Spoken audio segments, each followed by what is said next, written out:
এই হলো deadline communications private limited. আপনারা দেখছেন এক্সপ্রেস নিউজ, খবর নেয়, খবর দেয়।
নমস্কার, এক্সপ্রেস নিউজে আপনাদের স্বাগত। বিকেল 4টে মানেই শনিবারের এই দিনটাতে আপনাদের জন্য, বিশেষ করে আপনারা যারা অপেক্ষা করে থাকেন তাদের জন্য একটা বিশেষ বার্তা, সেটা হচ্ছে স্বাস্থ্য সচেতনতা। হ্যাঁ, আমাদের হেলথ এক্সপ্রেস এই অনুষ্ঠানের মধ্যে দিয়ে আমরা আপনাদেরকে সচেতন করি, স্বাস্থ্য নিয়ে সচেতন করি। তবে আজকে একটু ভিন্ন ধরনের। আপনারা আগে আমাদের সঙ্গে অনুষ্ঠানে ছিলেন, সেখানে অন্যান্য জটিল রোগ নিয়ে আলোচনা হয়েছে। আজকে একটু আলাদা একটু বিষয় নিয়ে আলোচনা করব। তো এই মুহূর্তে আমার সঙ্গে যিনি রয়েছেন, অর্ণব কুমার শাহ ডক্টর, নমস্কার আপনাকে।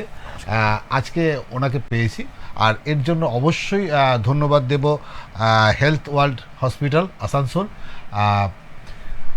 আমি যেই প্রশ্নটা করতে যাব তার আগে দর্শককে একটু বলে যাই যে আপনারা বিশেষ করে একদম যারা গর্ভবতী, যারা প্রেগনেন্ট মহিলাদের ক্ষেত্রে কিন্তু এই বার্তাটা, মানে আজকের এই অনুষ্ঠানটা ভীষণভাবে, শুধু গর্ভবতী মহিলা না, সেই পরিবারকেও বলবো সচেতনতাটা আজকে ভীষণভাবে দরকার। যে বিষয়টা নিয়ে আজকে আমরা আলোচনা করব, প্রথমেই ডাক্তারবাবুর কাছে যেটা জানতে চাইবো, আজকের আমাদের আলোচনা যেটার জন্য আজকে আপনাকে ডেকে আনা, সেই আলোচনা বিষয়টা যদি প্রথমেই একটু খুলে বলেন। আজকে অ্যাকচুয়ালি আলোচনার বিষয়টা হচ্ছে যে অ্যান্টিনেটাল কাউন্সিলিং। মানে আমি একজন পেডিয়াট্রিক সার্জন হিসাবে অ্যান্টিনেটাল কাউন্সিলিং বলতে যেটা বুঝি, বাচ্চা যখন মায়ের পেটে থাকে তখন আমরা অবস্টেট্রিশিয়ান যাকে আপনি দেখান, স্ত্রীরোগ বিশেষজ্ঞ, সে একটা রুটিনলি প্রত্যেক অন্তর্বর্তী অনুযায়ী 3খানা ইউএসজি করিয়ে থাকে। স্পেশালি যেটা আমরা 20 সপ্তাহ থেকে 22 সপ্তাহের মাথায় যে ইউএসজিটা করি সেটাকে আমরা বলি হচ্ছে অ্যানোমালি স্ক্যান। এটা কমন টার্মে আমরা অ্যানোমালি স্ক্যানই বলে থাকি ওইটাকে।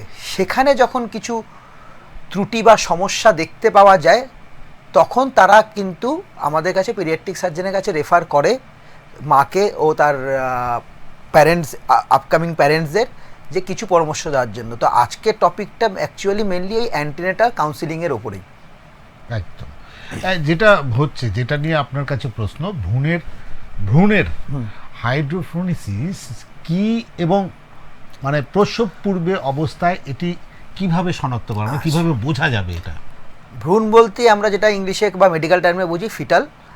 আর হাইড্রোনেফ্রোসিস কথাটার মানেই হচ্ছে আমাদের সবার শরীরে, মানুষের শরীরে 2টো কিডনি থাকে। সে কিডনির একটা মাংস থাকে যেখান থেকে প্রতিনিয়ত প্রত্যেক মুহূর্তে প্রত্যেক মিনিটে পেচ্ছাপ তৈরি হয়। আর সেই পেচ্ছাপ তৈরিটা শুরু হয়ে যায় মায়ের পেটে 12 সপ্তাহ থেকে 13 সপ্তাহ পর থেকেই পুরো কিডনিটা ডেভেলপ করে যায়, তারপরেই শুরু হয়ে যায়। আর মায়ের পেটে আমরা জল যেটা বুঝি, সেই জলটা কিন্তু বাচ্চার পেচ্ছাপের থেকেই আসে 20 সপ্তাহ পর থেকে মেনলি। সেই জন্য 20 সপ্তাহ পরের ইউএসজিটা খুব ইম্পর্টেন্ট, তার আগের ইউএসজিতে আমরা কিছু বলতে পারি না। আর হাইড্রোনেফ্রোসিস কথাটা মানে হচ্ছে কিডনির পরে যেখানে পেচ্ছাপটা স্টোর হয়, রিজার্ভারটা, সেটাকে আমরা পেলভিস বলি। সেই পেলভিসের থেকে নিচে একটা নলি নেমে যেটা আমাদের পেচ্ছাপের থলিতে আসে সেটাকে ইউরেটার বলি। এই পুরো রাস্তাটার মধ্যে কোথাও যদি কোনো ব্লকেজ থাকে জন্মগত, তখনই কিন্তু আপনার ওই থলিটার মধ্যে ইউরিন জমতে জমতে ওটা বড় আকার ধারণ করবে।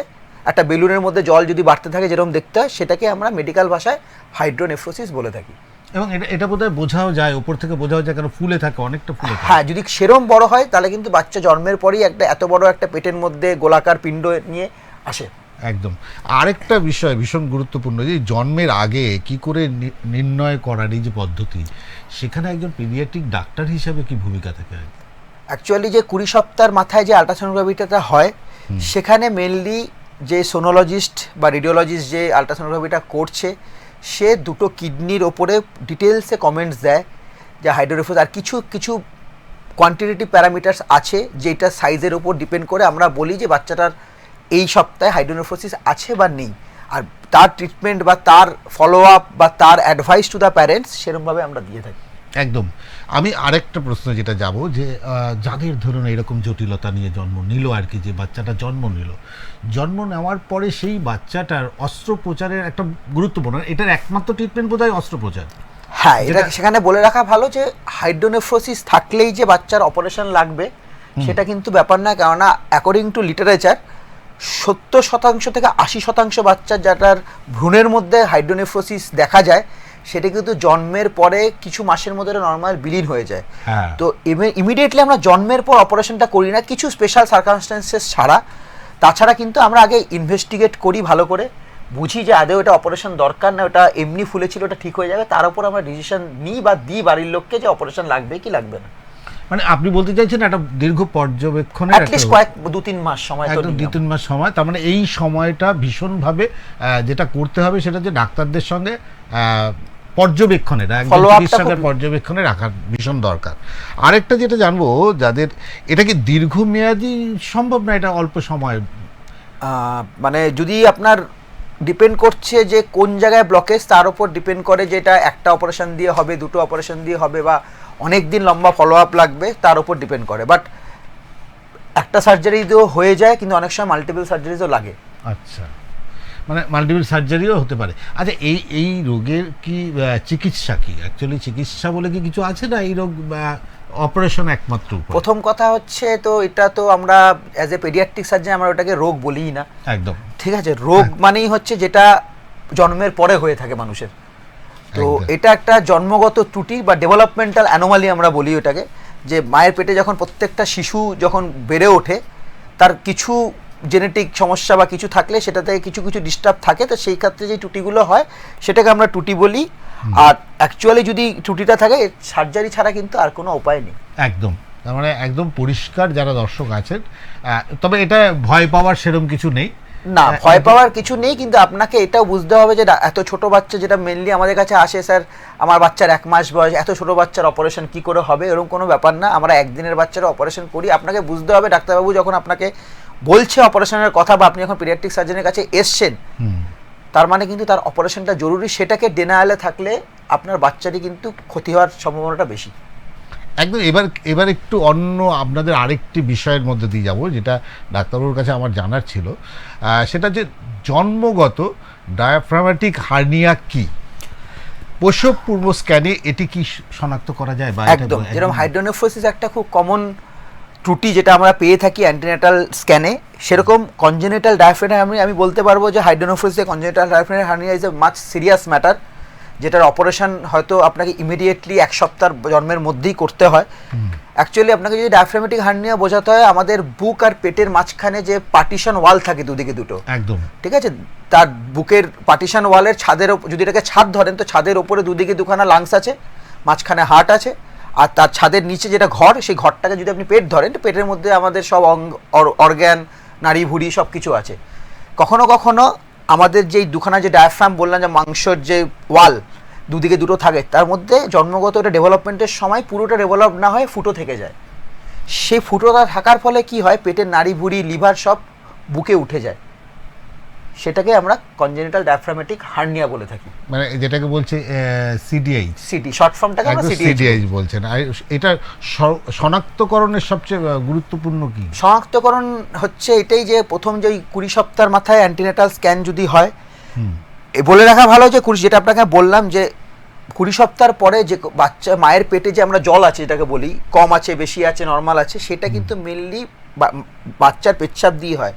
কারো যদি পেচ্ছাপের রাস্তার কোনো সমস্যা থাকে, যেরকম হাইড্রোনেফ্রোসিস, সে তাহলে বাচ্চা পেচ্ছাপ কম করবে, তার মায়ের পেটে জল কম হবে।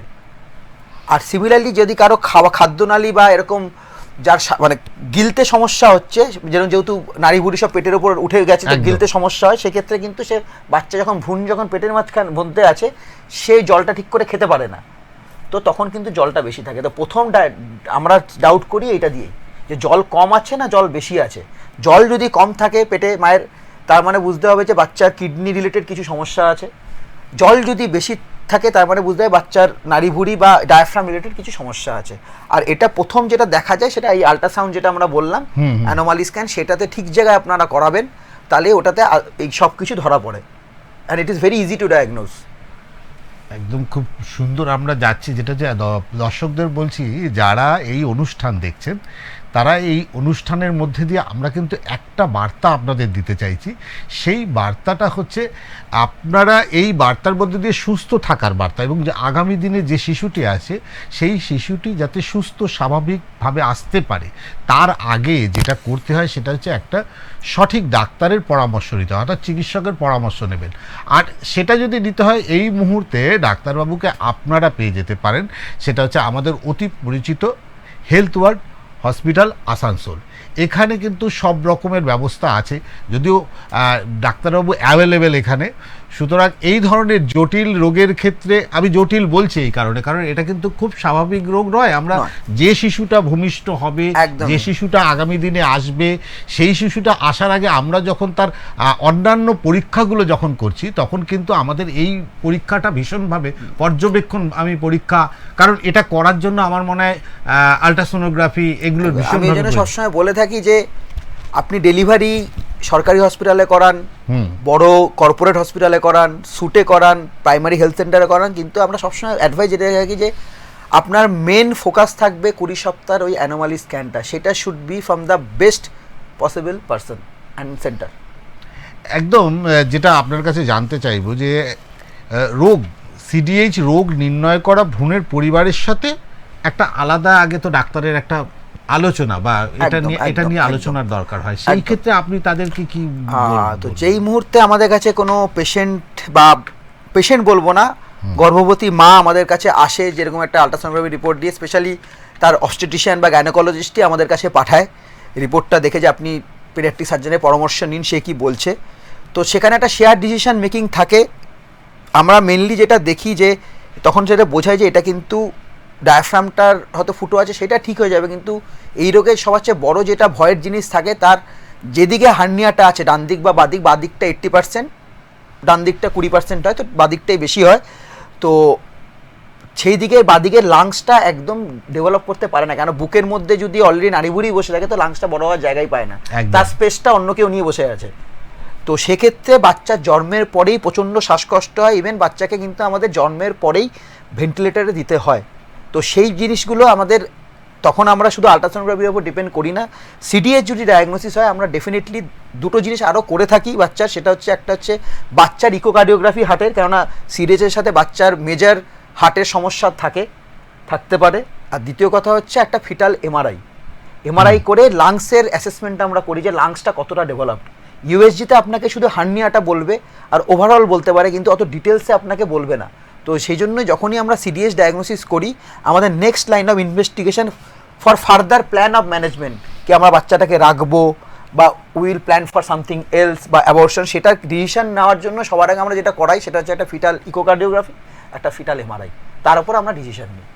খুব যেটা হচ্ছে, তাহলে আপনারা যারা এই অনুষ্ঠান দেখছেন তাদেরকে এই অনুষ্ঠানের মধ্যে দিয়ে ডাক্তারবাবু যে কথাগুলো বলছে তার গুরুত্ব সহকারে আপনাদের কিন্তু, যারা এই সময় প্রসবের অবস্থায় যারা প্রেগনেন্ট রয়েছেন যে সমস্ত মায়েরা, তাদের কাছে কিন্তু এই অনুষ্ঠানটি অত্যন্ত গুরুত্বপূর্ণ। ডাক্তারবাবু, আরেকটা কথা হচ্ছে, আপনি যখন এই কথাগুলো বলছিলেন যে এই যে আলট্রাসোনোগ্রাফি করা, এর তো একটা সময় আছে, এটা তো প্রাথমিক স্তরে করা যাবে, এটা বোধহয় আপনি বলছিলেন যে, দেখুন, একটা হচ্ছে আপনি যখন আপনার প্রথম পিরিয়ডসটা মিস হলো, আপনি ভাবলেন আপনি প্রেগনেন্ট, তো আপনি একটা প্রেগনেন্সি কিট করালেন টেস্ট, তারপর আপনি আপনার গাইনোকোলজিস্টের কাছে গেলেন, সে একটা বেসিক প্রথম একটা আলট্রাসাউন্ড করাবে, সে আপনার প্রমাণ করার জন্য হ্যাঁ আপনার একটা ভ্রূণ তৈরি হচ্ছে আপনার ইউট্রাসের মধ্যে। তারপরের স্ক্যানটাই আপনার হবে ওই 12 সপ্তাহ বা 13 সপ্তাহ পরে, যে বাচ্চাটা কিরকম গ্রোথ হচ্ছে, ঠিকঠাক হচ্ছে কিনা। তো মেন যেটা আমাদের কাছে যেটা আমাদের রোল আসে সেটা হচ্ছে সেকেন্ড ট্রাইমেস্টার, মানে হচ্ছে 13 সপ্তাহ থেকে 28 সপ্তাহের মধ্যে, ইউজুয়ালি আমরা 20 থেকে 22 সপ্তাহের মধ্যে স্ক্যানটা করে থাকি। কেননা এখনকার দিনে আমরা এই জন্যই বলি যে 20-তে তার থেকে দেরি করবেন না, কেননা যদি টার্মিনেট করাতে হয় 28 সপ্তাহের বেশি আমরা কিন্তু এখন আর টাইম পাই না অ্যাকর্ডিং টু এমটিপি অ্যাক্ট। তো আমাদের কাছে যেন বাড়ির লোকের কাছে সময়টা থাকে যে ডিসিশনটা নেওয়ার, so that they have that window. Otherwise 28 সপ্তাহের পরে কিন্তু it is not possible to avoid, then you have to go to court, then you have to go to court, you have to take permission, there are lot of things. মানে একদম দর্শকদের আবার আমি এই কথাটাই বলতে চাই, ডাক্তারবাবু যদি আরেকবার সচেতন করেন, এই বিষয়টা কিন্তু ভীষণ গুরুত্বপূর্ণ। 20 থেকে 22 সপ্তাহের মধ্যে anomaly scan from the best possible radiologist, fetal radiologist, it should be done for any mother who is pregnant. এবার জন্মের পরে এনআইসিইউ যত্ন এবং শ্বাসযন্ত্রের মানে শ্বাসযন্ত্রের যে সহায়তার যে প্রয়োজনীয়তা, এটা নিয়ে যদি আপনি বাবা মাকে কি পরামর্শ দেবেন একজন চিকিৎসক হিসেবে? একদম, কনজেনাল ডায়াফ্রামের হার্নিয়া আমরা যখনই ডায়াগনোসিস করি আমরা সঙ্গে সঙ্গে বলি যে আপনি কোনো লোকাল হসপিটালে বা আপনার বাড়ির কাছে কোনো স্বাস্থ্যকেন্দ্রে কিন্তু ডেলিভারি করাবেন না, আপনি সেখানে ডেলিভারি করাবেন, গভর্নমেন্ট বা প্রাইভেট সেটা আপনার ডিসিশন, যেখানে আপনার কাছে এনআইসিইউর ব্যাকআপ আছে। কেননা বাচ্চাকে জন্মের পরেই মানে জাস্ট ডেলিভারি হওয়ার পরেই তার শ্বাসকষ্ট শুরুই হবে, তাকে কিন্তু 80% ক্ষেত্রে তাকে ভেন্টিলেটর দিতে হবে। এটাও বলে রাখি, congenital diaphragmatic hernia is a medical emergency, is not a surgical emergency. আগে নিওরোলজিস্ট বাচ্চাকে স্টেবল করবে, সেটা 2 দিন 3 দিন 5 দিনও লেগেছে, আমরা 7 দিন পরেও অপারেশন করেছি, 7 দিন ধরে বাচ্চা ভেন্টিলেটরে ছিল। আগে স্টেবল করেছে তাকে, তার শ্বাসকষ্ট কমেছে, তার পালমোনারি হাইপার টেনশন হয়, আমরা যেরকম যেটা বলি হাইপার টেনশন মানে আমাদের সিস্টেমিক হাইপার, যেটা আমরা বলি বিপি হয়ে গেছে, প্রেশার বেড়ে গেছে, সেরকম লাংসের ত্রুটি থাকলে পালমোনারি প্রেশার বেড়ে যায়, সেটাকে পালমোনারি হাইপার টেনশন বলি। সেটাকে যতক্ষণ না কন্ট্রোল করবো ওই পেশেন্টকে ওটিতে নিয়ে যাওয়া মানে দ্যাট ইজ মোর ডেট্রিমেন্টাল, ভালোর থেকে বেশি খারাপ হবে। একদম মানে আগে বাচ্চাকে স্টেবল করে আমরা ব্লাড প্যারামিটারস দেখি, গ্যাস প্যারামিটারস দেখি, দেখে আমরা ডিসিশন করি না এবার বাচ্চা রেডি অপারেশনের জন্য। না এখন এইটা তো ডাক্তারবাবু ঠিক যে মানুষ কিন্তু আগামী দিনের যে ভবিষ্যৎ যে আসছে সেই সম্পর্কে অভিভাবকরা যথেষ্ট সচেতন, কিন্তু তাদের জানার কোথায় গেলে যে সঠিক পরিকাঠামো আছে সব, আমি একদম পরিষ্কার বলছি আপনাকে, সব হাসপাতালে সেই পরিকাঠামো নেই। আমি একদম দায়িত্ব নিয়ে বলতে পারি, একদম আমাদের গ্রামাঞ্চলের যে সমস্ত নার্সিং হোমের নাম করে যেগুলো পোস্টার দেওয়া রয়েছে সেখানে কিন্তু আপনি যেই পরিকাঠামোর কথা বলছেন সেই পরিকাঠামোগুলো কিন্তু নেই। এক ভাষায় বলতে গেলে আপনাকে টারশিয়ারি কেয়ার হসপিটালে যেতে হবে। একদম, সেটা হচ্ছে সেই, তাও টারশিয়ারি কেয়ার বলতে পশ্চিমবঙ্গে কলকাতার 2টো মেডিকেল কলেজ, আর আপনি যে কোনো বড় টারশিয়ারি কেয়ারে বা কর্পোরেট ইভেন হেলথ ওয়াল হসপিটালেও আপনি আসতে পারেন, আমাদের কাছে উই হ্যাভ এভরিথিং। একদম আসানসোলের হেলথ ওয়ার্ল্ড হসপিটাল অত্যন্ত পরিচিত একটি নাম এই মুহূর্তে, যদি বলেন শিল্পাঞ্চলের পশ্চিম বর্ধমানের একটি পরিচিত নাম, যেখানে বিশ্বাস এবং ভরসা করা যায়। আরেকটা যেটা হচ্ছে আমরা সিডিএইচ নিয়েই বলবো, এই যে যখন পূর্বাভাস খারাপ হয়, কোনো নৈতিক বা মানসিক চ্যালেঞ্জ দেখা যায় প্রসবের সময় পদ্ধতি, হ্যাঁ সেই সময় কি প্রভাব ফেলে? দেখুন, এই যে decision to continue pregnancy or terminate the pregnancy, সেটা আপনাকে আগেই বললাম যে শুধু এমআরআই না, যদি দেখি যে এমআরআই তো লাংস প্রচণ্ড পরিমাণে ডেভেলপ করেনি, তখন বাচ্চার একটা বা হার্টের বিশাল কিছু সমস্যা আছে, আর ক্যারিওটাইপ করে দেখি যে কিছু অ্যাবনর্মালিটি আসছে, তো তখন আমরা ইউজুয়ালি ডিসিশন নিতে বলি যে আপনার we don't promote termination. I am frankly speaking, we don't promote termination. আমরা বলি যে it's a share decision, it's a decision, patient can be correctable but he or she will undergo a lot of surgeries. If you are okay with it financially and emotionally, then go for the pregnancy, because neurodevelopmental সমস্যা এইসব বাচ্চাদের কিছু হয় না। একদম। এবার পরবর্তী কোশ্চেনে একটা যাব, তার আগে দর্শককে আরেকবার বলবো যে এই অনুষ্ঠান যারা দেখছেন তারা বলে দেই, এই অনুষ্ঠানটি আমাদের পুনঃপ্রচারও হয়। হেলথ এক্সপ্রেস মানে হচ্ছে স্বাস্থ্য সচেতনতামূলক একটি অনুষ্ঠান। আবার আজকের এই বিষয় নিয়ে ডাক্তারবাবুর কাছে যখন ফিরে যাব, যে ডাক্তারবাবু একটা কথা হচ্ছে যে আপনি প্রথম যে সমস্যার কথা বলেন, মানুষ বোঝার জায়গায় হয়তো কোথাও একটু সমস্যা হতে পারে, যে আরেকবার একটু গুছিয়ে বলবে যে মানুষের এই যে বাচ্চা বুঝবে কি করে তার মধ্যে এই সমস্যাটা আসছে, কখন বুঝতে পারবে? মানে আপনি তো বলছেন আলট্রাসোনোগ্রাফি করার পরে, কিন্তু মানুষ যখন মানে যে অভিভাবক, যে মানে মা, এক্সপেক্টিং মাদার, তিনি কি করে বুঝবেন তার মধ্যে এই সমস্যাটা? তার কাছে তো বোঝার কোনো সমস্যা নেই। আফটার ডেলিভারির আফটার ডেলিভারির পরেই, ওই জন্যই বলছি যে অনেক সময় হয় যে ডিলেড প্রেজেন্টে বাচ্চা জন্মালো, শ্বাসকষ্ট হলো, কিছু বুঝতে পারলো না, বাচ্চার কিছু একটা খারাপ হয়ে গেল, কেননা সে ডায়াগনোসিসটা করারই সুযোগ পায়। এই জন্যই আমরা সবসময় অ্যান্টিনেটাল স্ক্যানের উপর এতটা জোর দিয়ে থাকি যে you are well prepared before the war, যে আপনার কাছে কিছু একটা সমস্যা আসতে চলেছে, আপনি তার জন্য আগে থেকে প্রোটেক্টিভ কী নিয়েছেন এক্স্যাক্টলি। নত কিন্তু আপনারা you will land up in a, আমরা দেখেছি যখন আমরা মেডিকেল কলেজে ছিলাম, বহু দূর থেকে 400 কিলোমিটার 500 কিলোমিটার নর্থ বেঙ্গল থেকে দিল্লিতে যখন ছিলাম, দূর দূর থেকে পেশেন্ট নিয়ে এসে একটাই যে না, মায়ের পেটে যখন ছিল ইউএসজিগুলো ঠিক করে হয়নি। এই মানে আপনি বলছেন ইউএসজিটাও ঠিকঠাক করতে হবে। হ্যাঁ, ভালো জায়গায় করাইনি, কিছু কিছু জায়গায় একদম গ্রামে করাইনি, কিছু কিছু জায়গায় করিয়েছে, ওই জাস্ট কোনো রকম করিয়েছে, মানে করালো, না করালাম, মানে তখন তারা জন্মের পরে বিপত্তায় পড়ে। এবার নিজের গ্রামের হসপিটালে ডেলিভারি করিয়ে তারপর তো তাকে 500 কিলোমিটার দিল্লির অবধি আসতে হবে। এই আফটার বার্থের পর যদি সমস্যা দেখা দেয়, তাহলে আপনাকে ইমিডিয়েটলি ভেন্টিলেটর বা অক্সিজেন, কথা প্রসঙ্গে আসলাম, হ্যাঁ মানে ভেন্টিলেটর বা দেখুন হাইড্রোনেফ্রোসিসটা নিয়ে আমরা অতটা ভাবি না, ওটা আপনি আরামসে নিয়ে এসে আপনি আপনার বাচ্চার কোনো মেজর মানে জীবন ঝুঁকিপূর্ণ সমস্যা হবে না। আমি যদি ফ্র্যাঙ্কলি বলি যে জন্মের পরে যে তার শ্বাসকষ্ট হয়ে তার জীবন হানি আশঙ্কা হবে, এটা কিন্তু কনজেনিটাল অ্যাফারেন্টাল কারণের ক্ষেত্রে সেটা হবে।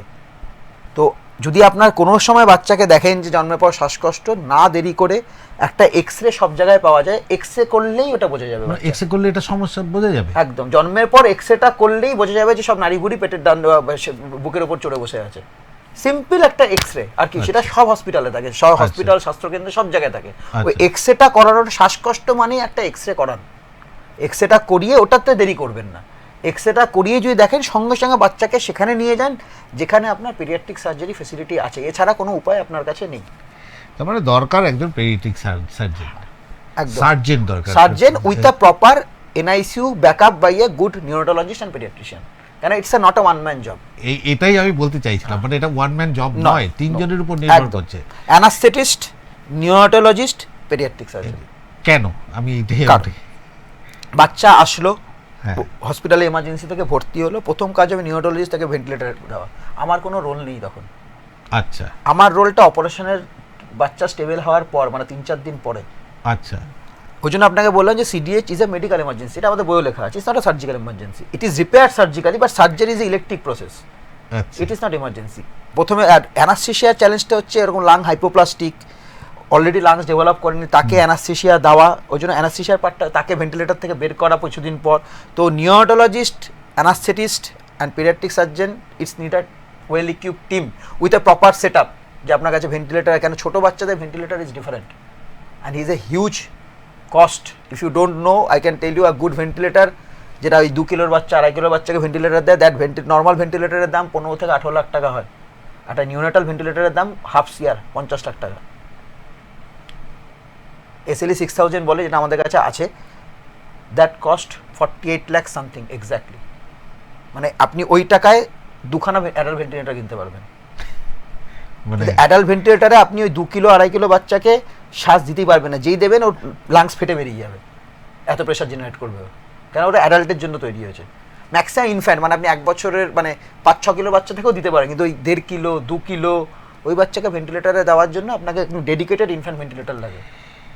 আপনি ভয়ঙ্কর কথা বলছেন, মানে এটা আপনি যে কথা বলছেন সেটা যদি আফটার বার্থের পরে এই ধরনের ঘটনা ঘটে, তাহলে আমাদের রাজ্যের যে গ্রামাঞ্চল বলবো না, বেশ কিছু শহরে বেশ কিছু নার্সিংহোমে এই পরিকাঠামো নেই। আপনাকে তো বললাম, মানে এটা শুধু আপনি পশ্চিমবঙ্গ বলে না, আমরা তো অনেক জায়গায় ভারতবর্ষে ছিলাম, সব জায়গারই এরকমই অবস্থা। তাহলে আমরা ভরসা কাকে করবো? ভরসা হচ্ছে আপনাকে ইমিডিয়েটলি, আপনাকে একটাই বললাম, সময় নষ্ট না করে আপনি যদি গ্রামের থেকে বলেন, আপনি গ্রামে ভেন্টিলেটর সাপোর্টেড অ্যাম্বুলেন্স আপনি পাবেন না, ওটা আপনার মিথ, কোনোদিন পাবেন না আপনি। অক্সিজেন দেওয়া যেতে পারে বাচ্চাকে রাস্তায়, আর একটা হাতে স্যালাইন চলতে পারে, এই দুটো জিনিস করিয়ে বাচ্চাকে immediately to the nearest centre where it is available আপনি নিয়ে যান উইদাউট এনি সেকেন্ড থট। তাহলে আমি শিল্পাঞ্চল বলবো, এই আমাদের পূর্ব এবং পশ্চিম বর্ধমানের শিল্পাঞ্চলে তাহলে ভরসার জায়গা একমাত্র বলতে পারছেন হেলথ ওয়ার্ল্ড।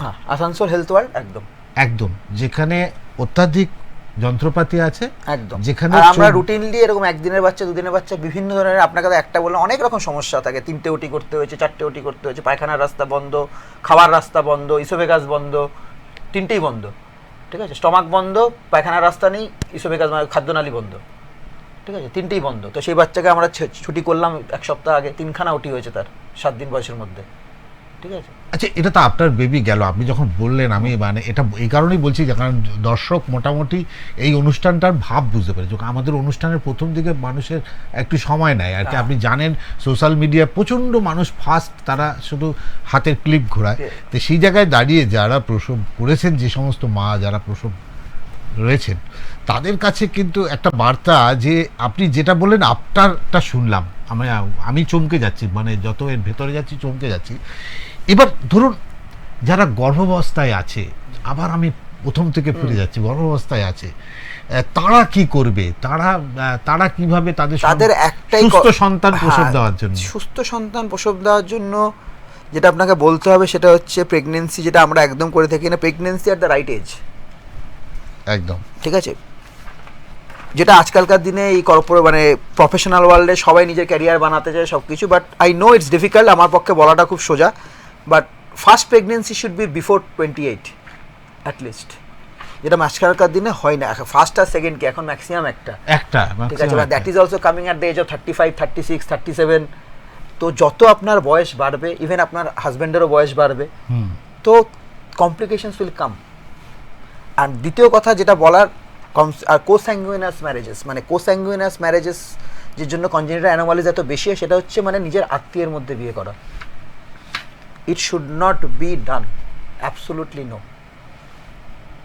আপনি বলছেন একদম, কেন এরকম কেন বলছেন? বিকজ দ্যাট জেনেটিক পুল যেটা আপনার আসছে, ধরুন আপনার কোনো দুঃসম্পর্ক আত্মীয়ের সাথে আপনি বিয়ে করলেন, একটা কমন লিনিয়েজ আছে যে আপনার দাদু, ঠাকুরদা, পরদাদু, সেই কমন জিনের যে মানে ত্রুটিগুলো সেটা কিন্তু পাস হচ্ছে।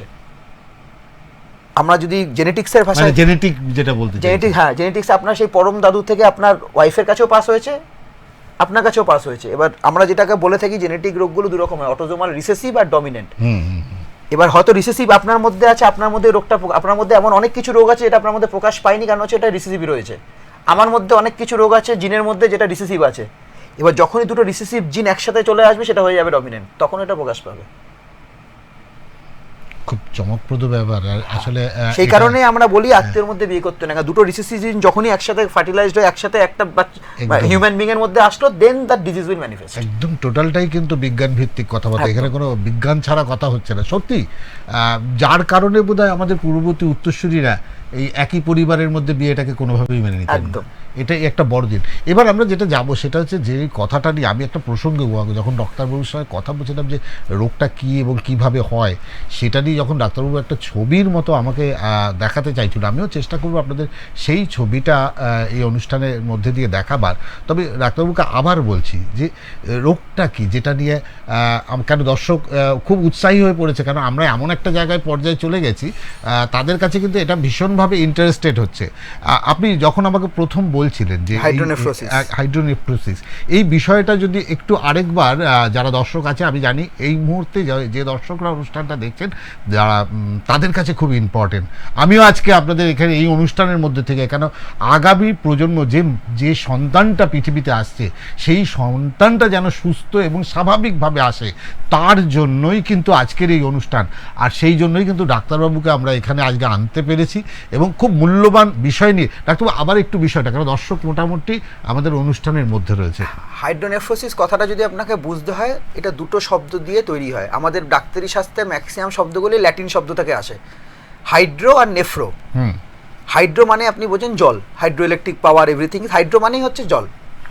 আর নেফ্রো মানে হচ্ছে কিডনি। আপনারা জানেন যে আপনি নেফ্রোলজিস্ট দেখাতে যান যখন কিডনির সমস্যা হয়, ডায়াবেটিক কিডনি যখন সমস্যা, আপনি নেফ্রোলজিস্ট দেখাতে যান। তো নেফ্রো আর হাইড্রো মানে যখন কিডনিতে জল জমছে, সেটাকে আমরা বলি হাইড্রোনেফ্রোসিস।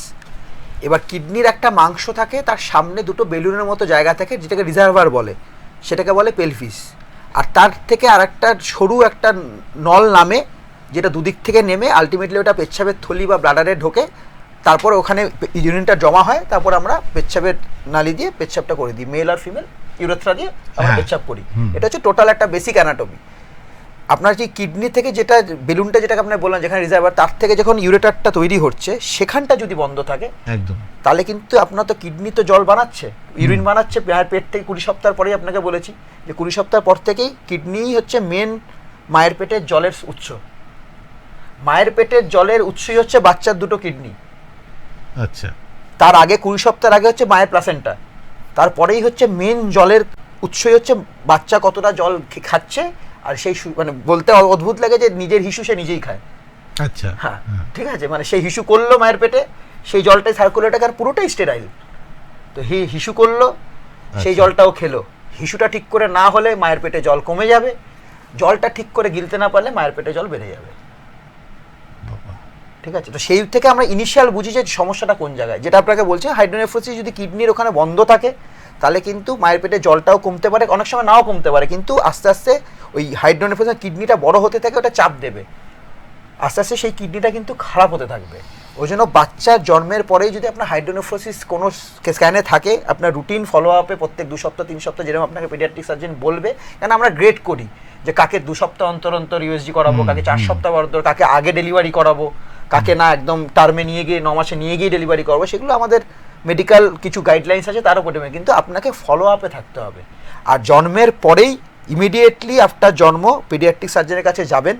এই জন্য বলা হয় যে যদি ডেলিভারি যেখানে পেডিয়াট্রিক সার্জন আছে সেখানে নাও থাকে, ইমিডিয়েটলি উইদিন ডিসচার্জের পরেই ডাক্তারবাবুর কাছে আপনি পেডিয়াট্রিক সার্জনের কাছে অবশ্যই যাবেন, একদম, যেটা বাধ্য, মানে উইদিন 7 ডেজ। যদি আপনার ডেলিভারি সব কিছু আনকমপ্লিকেটেড থাকে তাহলে আপনাকে 7 দিনের মধ্যে বাড়ি ছেড়ে দেবে, মানে জন্মের পর, মানে 2 দিন 3 দিনের মাথায় ছেড়ে দেবে। আপনি 7 দিনের মধ্যে একদম পেডিয়াট্রিক সার্জনের কাছে যাবেন।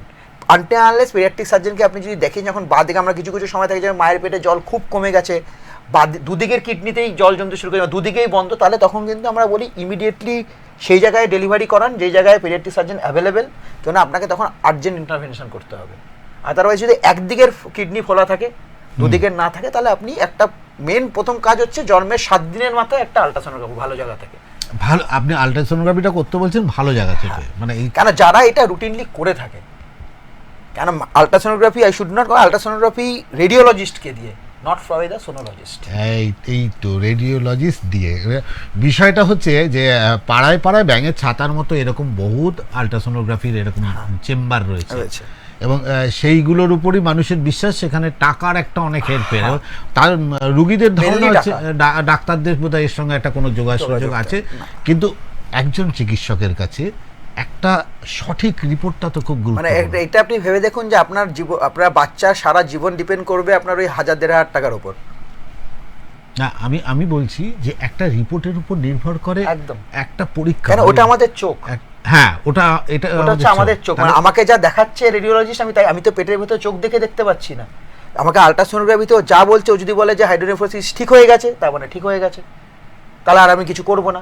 আমার কাছে 5 বছর পর ফিরে এসছে পুরো কিডনি খারাপ নিয়ে, ডাক্তারবাবু আপনারা তো বলেছেন আপনি তো ইউএসজি করিয়ে নিয়ে এসেছিলেন, সেক্ষেত্রে আপনি সাজেস্ট করছেন যে কোথায় করাবেন সেটা আপনার ডিসিশন, আপনি খোঁজ নেবেন, কিন্তু আপনি খোঁজ নিয়ে ভালো জায়গা থেকে, প্রপার জায়গা থেকে রেডিওলজিস্টকে দিয়ে আল্ট্রাসোনোগ্রাফিটা করান অবশ্যই। কারণ অত ছোট বাচ্চার আল্ট্রাসোনোগ্রাফি করাটাও একটু ট্রিকি, কারণ বাচ্চা তো আর আপনার মতো শান্ত হয়ে শুয়ে থাকবে না, কাঁদবে, ওর মধ্যে উইন্ডোতে দেখা, নাড়াচড়া করবে, তো ওটার জন্য এক্সপিরিয়েন্সড হ্যান্ডস লাগে যারা রুটিনলি করে থাকে ওগুলো। একটা নর্মাল লোককে আল্ট্রাসোনোগ্রাফি করার, একটা 2 দিনের বাচ্চা বা 3 দিনের বাচ্চার আল্ট্রাসোনোগ্রাফি করার মধ্যে তার মেশিনের, আপনি যখন ভালো জায়গা থেকে বলছি, শুধু ডাক্তার ভালো হবে না, তার মেশিনের কোয়ালিটির উপর ডিপেন্ড করে, সে কত ভালো, কত সেনসিটিভ মেশিন ইউজ করছে। একদম তাই। আর মানে এখন ব্যাপারটা মানে নরমাল আগেকার দিনে আমাদের টিভি আর আল্ট্রা এইচডি টিভি, মানে আপনারা যারা এই অনুষ্ঠান দেখছেন, যাদের এতদিনের ধারণাটা কিন্তু একদম সম্পূর্ণ পাল্টে যাবে। কারণ আমি সত্যি কথা, এই অনুষ্ঠানের মধ্যে দিয়ে আমিও খুব গর্বিত, কারণ এই অনুষ্ঠানের মধ্যে দিয়ে আমিও এখান থেকে কিছু শিখছি আপনাদের জন্য।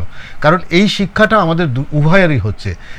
এই যে ডাক্তারবাবুরা স্পেসিফিক্যালি লিখে দেয় কোনো একটা নির্দিষ্ট জায়গায় যে যেখানে গিয়ে আপনারা এই পরীক্ষাগুলো করাবেন, তখন আপনাদের মনে হয় এখানে কোনো স্বার্থ জড়িয়ে আছে, কিন্তু না, কোথাও গিয়ে একজন ডাক্তার চান একটা সঠিক রিপোর্ট, যে রিপোর্টের ভিত্তিতে চিকিৎসাটা তিনি আগামী দিন করতে পারে। দেখো, এইটা তো হলো আরেকটা পর্যায়ে, যেটা আপনি বলছিলেন জল কমে গেলে আমাদের বুকের দিকে যেটা লাংসেরটাকে ব্লক করে দেয়, যেটা এইটা যদি একটু খুলে একটু বলেন। আগেরটা আমরা শুনেছি, যেটা হয় যে যেটা এই কনজেনিটাল ডায়াফ্রামেটিক হার্নিয়া নিয়ে বললাম, যে লাংসটা যেদিকে হার্নিয়াটা হবে, ডান দিক বা বাদিকে 80% ক্ষেত্রে বাদিকে হয়, 20% ক্ষেত্রে ডান দিকে হয়। তো লাংসটা বাদিকেরটা যখনই ওটা ছোট হবে, তার দুটো কারণ। আমাদের লাংস যখন নর্মাল বাচ্চা ভ্রূণের ডেভেলপ হয়, মায়ের পেটে জল কম থাকলে, সেটা তো ঠিক আছে, ওটাতে কিন্তু লাংস কম ডেভেলপড হয়, ইভেন বেশি থাকলেও কম ডেভেলপড হয়। It should be in optimum level. It is a very intrinsic balance, মানে অনেক কিছুর ব্যালেন্স চলে পেটের মধ্যে, যার উপর প্রত্যেকটা অর্গানস, মানে that's why we always wonder কি if a child is normal, how he is normal. So many minor defects, আপনি বুঝতে পারছেন, একটা জিনের জাস্ট একটা নর্মাল জিন, একটা পয়েন্ট চেঞ্জ হলে সবকিছু চেঞ্জ হয়ে যায়। একদম তাই। তো সেটা একটা নর্মাল বাচ্চা is a very mystery. That's why always tell is a male, boy or girl, doesn't matter whether he is healthy or she is healthy or not, because we see so many things, যে একটা সুস্থ বাচ্চাটাই কাম্য সবার আগে। একদম তাই। যে ছেলে না মেয়ে, প্রিটার্ম টার্ম পরে। কেননা আর দ্বিতীয় কথা যেটা আপনাকে বলছে, যে কনজেনিটাল ডায়াফ্রামেটিক হার্নিয়া ক্ষেত্রে আপনাকে এটাই বলবো, যদি আপনার কনজেনিটাল ডায়াফ্রামেটিক হার্নিয়া ধরা পড়ে, he should be properly evaluated in a proper centre, যেখানে আপনার ফিটাল ইকো, ফিটাল এমআরআই আছে। এটা কিন্তু মাস্ট, নয়তো কিন্তু কোনো রকম কোনো ডাক্তার জন্মের পর কিন্তু আপনার কাছে কোনো কিছু করার থাকবে না। আমরা আগে প্রগনোসিস করতেই পারিনি, আমরা আপনাকে গার্ডেড প্রগনোসিস দিতেই পারিনি যে আপনার বাচ্চার কতটা সমস্যা, whether he is compatible with life, terminate করে নিলে ভালো হতো আগে। কিন্তু এইটার জন্য কিন্তু আমাদের ওই টেস্টগুলো দরকার, শুধু আল্ট্রাসাউন্ডের বেসিসে আমরা কিন্তু ওটা বলতে পারবো না। একদম, মানে যেটা আপনি প্রথমে বলছিলেন, তাহলে এই ধরনের, কারণ মেজর ডিলেমায় যেটা বাড়ির লোক চলে আসে, যখনই আমরা বলি যে আপনার বাচ্চার এরকম জন্মগত কিছু ত্রুটি আছে, অপারেশন, ডাক্তারবাবু তাহলে কি আমরা বাচ্চাটাকে রাখবো?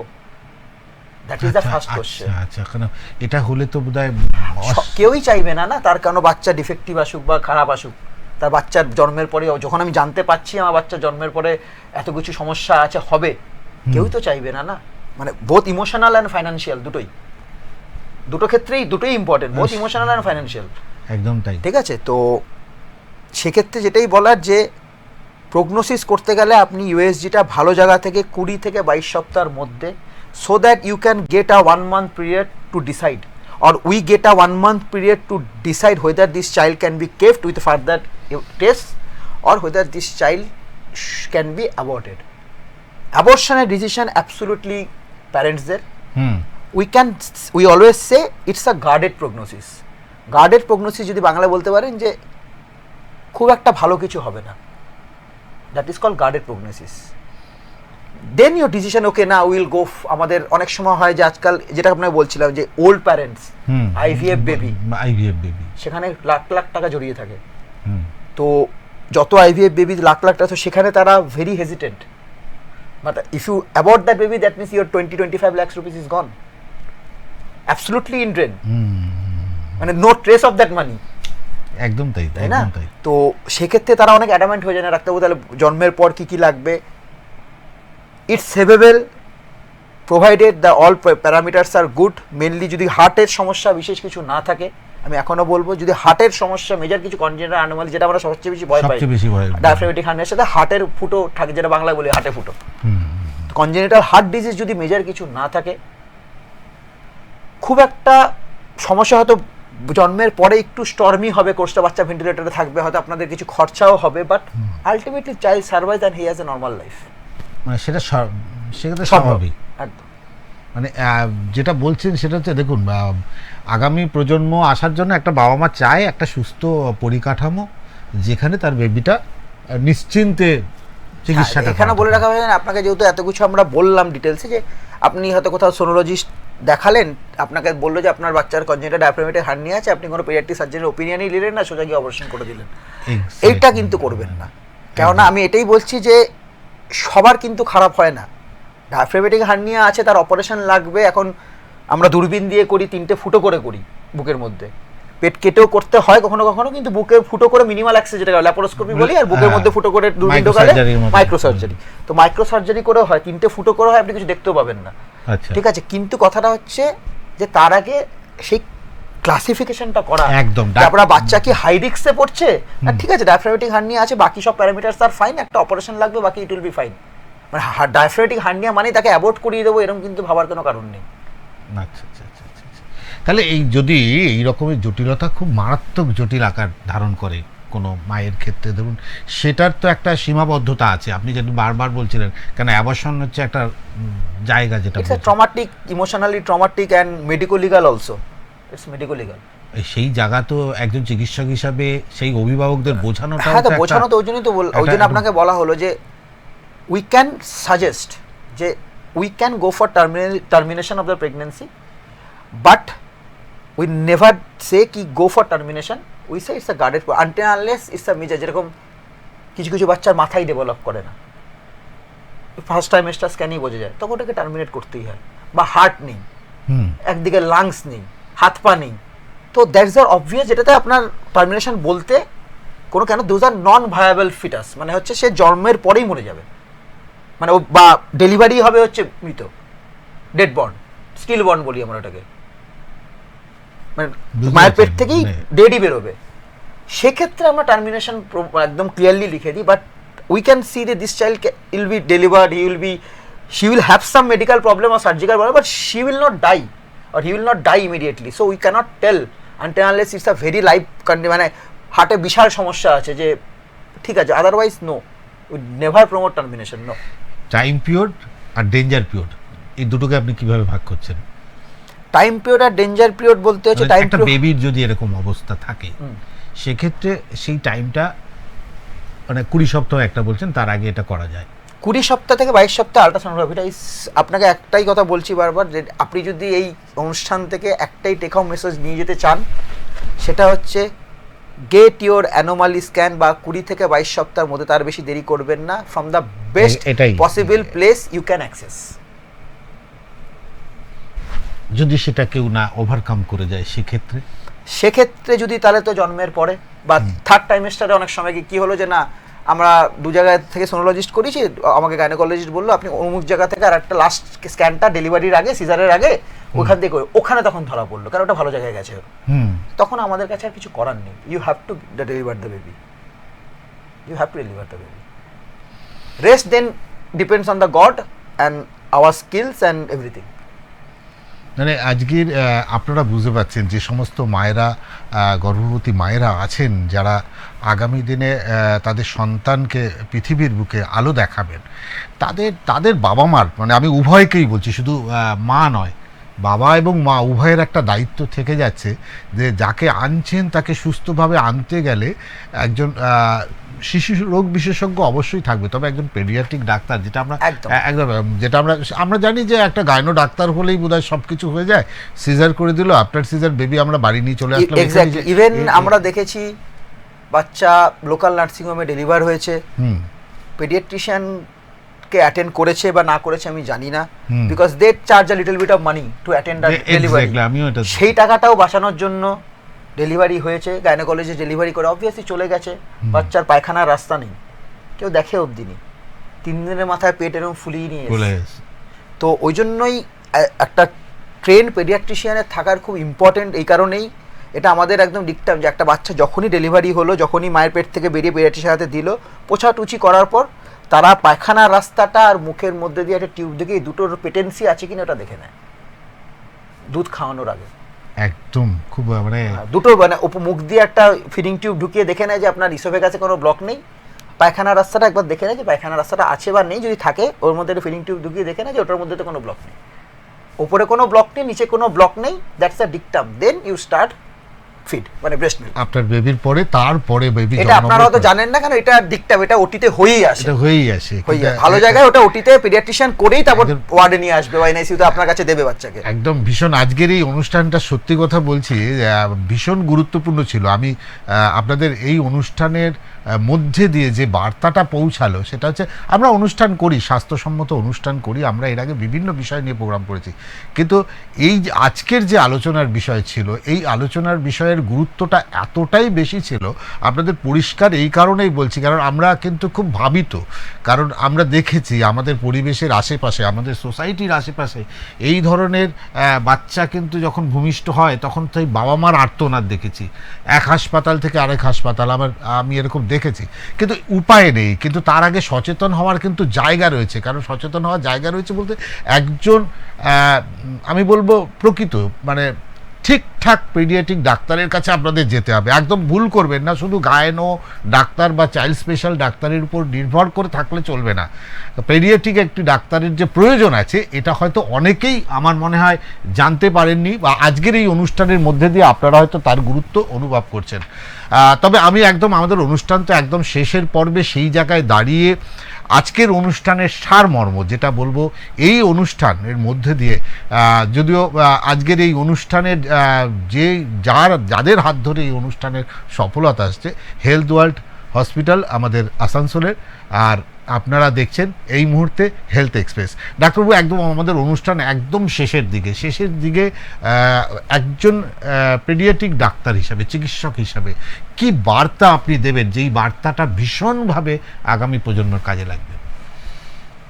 যদি আমার এই টপিক নিয়ে বলে থাকি তাহলে পেডিয়াট্রিক সার্জন ব্যাপারটা ইউজুয়ালি আপনারা পরিচিত পাবেন না, কেননা আমাদের সেরকমভাবে কোনো চেম্বার বা এরকম কিছু হয় না, কেন আমাদের কাছে রেফারেলটাই আসে। কেননা হচ্ছে প্রথমে আপনারা এখনও বাচ্চারা ডাক্তার বলতে যা বোঝে যে বাচ্চারা যারা ওষুধ দেয় তারাই বাচ্চাদের ডাক্তার। তো তার থেকে আমরা পেশেন্টকে পাই। কিছু কিছু সময় অ্যান্টিনেটাল স্ক্যান হচ্ছে এমন একটা জায়গা যেখানে গাইনোকোলজিস্ট আমাদের কাছে পাঠায়। তো আমরা পেশেন্ট পাই দু জায়গা থেকে, একটা মায়ের পেটে থাকাকালীন যখন সেটা গাইনোকোলজিস্ট পাঠায় আপনার, আর একটা আপনার পেডিয়াট্রিশিয়ান যখন কিছু সমস্যা বোঝে জন্মের পর তখন আমাদের কাছে পাঠায়। কিন্তু হ্যাঁ, যে আপনাকে বার্তা আপনাকে দিতে হয়, আপনার বাচ্চার যদি কোনো পেডিয়াট্রিশিয়ান আপনাকে বলছে যে আপনি পেডিয়াট্রিক সার্জনের সাথে দেখা করুন বা কনসালটেশন নিন, আপনি সেটা নিন। আর যখন আপনাকে পেডিয়াট্রিক সার্জনের কাছে যাচ্ছে, এই প্রশ্নটা আমাদের কাছে প্রচুর হয়। প্রথম প্রশ্ন, স্যার ডাক্তারবাবু ওষুধ দিয়ে কি ঠিক হবে না? ওষুধ দিয়ে ঠিক হলে কিন্তু পেডিয়াট্রিক সার্জনের কোনো জায়গা আমাদের সমাজে কিন্তু থাকতো না। তো যেটা আছে সেটাকে অ্যাকসেপ্ট করুন। চিকিৎসা অনেক উন্নত হয়ে গেছে, আমাদের আসানসোলে তো ডেফিনেটলি উন্নত হয়ে গেছে। এখন আর সেরকম ব্যাপার নেই যে এত বড় বা ছোটো বাচ্চার, আমরা একদিনের বাচ্চারও অপারেশন করি, একটা না দুটো তিনটে অনেক কিছু। তারা বাচ্চারা ভালো হয়ে বাড়িও গেছে তার মায়ের কাছে, তারা বড় হয়ে গেছে, তাদের অন্নপ্রাশন খেতে গেছি আমরা, ঠিক আছে। রিসেন্টলি আমি আসানসোলে অন্নপ্রাশন খেতে গেছি, সে 1-1.5 মাস আমাদের কাছে জন্মের পর ছিল, তার ওই অ্যান্টিনেটালি ডায়াগনোসিস হয়েছিল কলকাতায়। তো বাবা মা young parents, mother goat very emotional.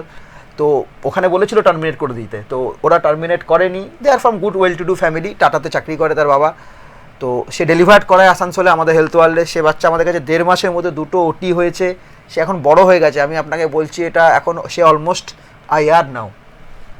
তাদের অন্নপ্রাশন আমরা খেয়ে এসেছি, তার এখনও ছবি দেখি আমরা। ছবি গেছে, মানে দীঘা ঘুরতে গেছে, দার্জিলিং ঘুরতে গেছে বা আমার সাথে, পুজোর সময় ঠাকুর দেখছে। এটা একজন চিকিৎসকের কাছে একটা বড় একটা তৃপ্তির জায়গা এটা, কারণ যখন একটা অ্যাচিভমেন্ট, একটা এইরকম একটা বাচ্চাকে মানে someone is not destined to live, you have made him to live. Exactly. শুধু মানে চিকিৎসা ব্যাপারটা কিন্তু আপনারা যেটা ভাবেন সেটা নয়। চিকিৎসা তৃপ্তি দেয়, মানসিক তৃপ্তি দেয়, যখন একটা অসুস্থ মানুষকে সুস্থ করা যায় এবং পরিবারের মুখে হাসি ফুটিয়ে দেয়, এবং সেই মায়ের মুখে, মায়ের কোলে ফিরিয়ে দেওয়াটা একটা বিরাট আনন্দ, বিরাট তৃপ্তি, এবং সেটা একটা প্রশান্তি বলা যায়। তবে আজকের এই অনুষ্ঠানের মধ্যে দিয়ে অনেকগুলো গুরুত্বপূর্ণ প্রশ্ন আপনাদের মনে উঁকি মারছে অবশ্যই।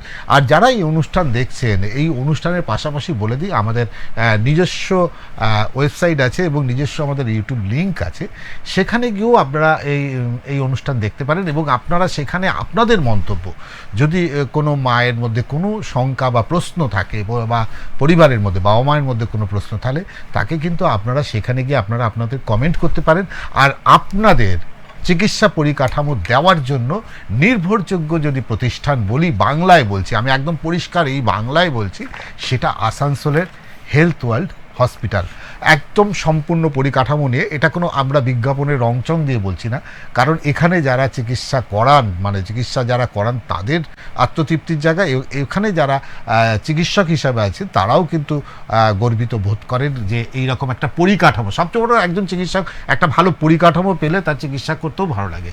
আজকের একদম অনুষ্ঠানের শেষ লগ্নে ডাক্তারবাবুকে আমি অসংখ্য ধন্যবাদ দেব, অসংখ্য ধন্যবাদ। আজকে খুব গুরুত্বপূর্ণ আলোচনা আপনার মধ্যে থেকে উঠে এসছে। নমস্কার ডাক্তারবাবু, অনুষ্ঠান শেষ করছি।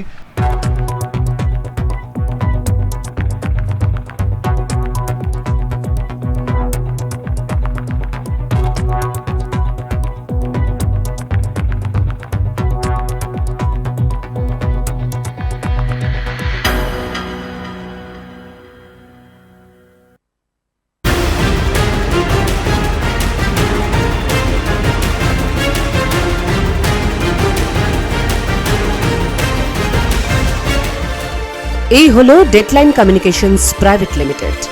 আপনারা দেখছেন এক্সপ্রেস নিউজ, খবর নেয়, খবর দেয়।